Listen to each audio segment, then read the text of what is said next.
What's up, guys? It's MB Boxing, and today I just figured out that the unified WBA and IBF super welterweight champion Jeison Rosario will be taking on the WBC super welterweight champion Jermell Charlo in a title unification bout on September 26, 2020 in Connecticut. Also on this card, it will show Jermell Charlo taking on Sergey Derevyanchenko for the WBC title, Mario Barrios defending his WBA title, same with Brandon Figueroa, who's defending his WBA title as well, and former unified champion Daniel Roman will also be on this card. So I think this card is stacked. It's a great card. It'll be a great night of fights, possibly the card of the year, and some of these fights on this card could be the fights of the year. Overall, great fights, and I'm really excited for it. But to get into both fighters, Jeison Rosario fighting out of the Dominican Republic, 20 wins, 1 defeat. His last win was against Julian Williams, where he picked up the IBF and WBA titles when he knocked out Julian Williams Jr. in the 5th round of their 12-rounder. And in that fight, it was expected to be Julian Williams' first defense, and he'd win this fight and then take on Jarrett Hurd. But Rosario pulled off the upset. He was boxing well in the first 2 rounds. I did give it to Williams, but I guess you could say those were feeling out rounds. Then Rosario started coming on, landing huge combos, landing sharp rights. He looked very sharp, in my opinion. And then in round number 5, he stunned Williams with a huge right. Williams' legs were all over the place. I could say they were like wet noodles. Then Rosario was just landing combos, huge shots. Ultimately, Williams slips, falls, not a knockdown, gets back up, then a huge uppercut is landed. It's a trademark uppercut.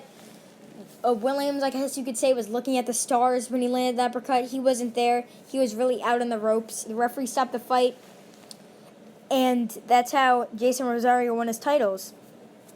Jeison Rosario also had some fights on PBC before his fight versus Williams.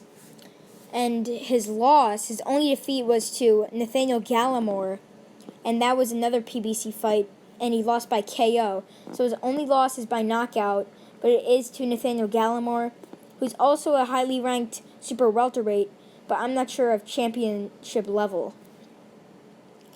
And to get into his opponent, Jermell Charlo, 33 wins, 1 defeat with 17 KOs, fighting out of Houston, Texas, USA. In his last fight, he won via stoppage versus Tony Superbad Harrison to regain his title after losing it by robbery, in my opinion, to Tony Harrison in December of 2018. And I think he won his first fight versus Tony Harrison. I think they robbed him. I scored at 116-112 in that fight. But then after that, Harrison pulled out because he said he had an injury. Then Jermell fought Jorge Cota and won by knockout early in the fight, dropping him twice. And it was a good performance by Charlo. And he was like calling out Harrison again, saying it was a fake injury. I like that. I like how Charlo really wanted his belt back, showed that he really wanted this fight. And once he got the fight, he dropped Harrison early in the rematch. But then, in my opinion, Charlo was getting outboxed. And up until round 11, where the stoppage happened, I had Harrison ahead, actually. I don't think the judges did. But most of the people I talked to about this fight said they had Harrison ahead and that he was boxing very well. But then Charlo landed a huge straight, wobbled Harrison, then landed a combo of just uppercuts. I believe it was 2 uppercuts. Then Harrison got knocked into the ropes. Referee called it a standing knockdown because the ropes were holding him up. Harrison gets back up, and then a huge combo against the ropes. And then Charlo gets the win after the referee stops it. And in my opinion, Charlo should be undefeated. I mean, he's beat every opponent he's faced since he fought Harrison twice. I think Charlo is the best super middleweight in the world.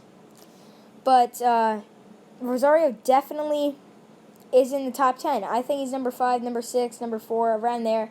Comment down below what you think Jeison Rosario should be ranked in the top 10 or in the top 5 if you have him there.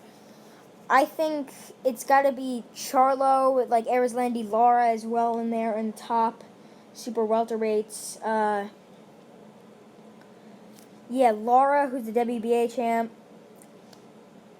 the WBA regular champ. Charlo's also there. Those are the top 3 guys, really. Williams, Hurd, Rosario, obviously. There's a lot of good guys in this division. Patrick Teixeira, you can't count him out. He is the WBO champion. Most people don't know that, actually. After Jaime Munguia moved up to middleweight. And really now, whoever wins this fight probably will do maybe one defense of their unified titles, then face Patrick Teixeira, which I think both of these guys could be Patrick Teixeira, 100%. I don't think Patrick Teixeira is in the top 10, maybe top 12. But yeah, I'm really excited for this fight, and that's really it. I'm MB Boxing. Thanks for watching, and I'll see you guys later.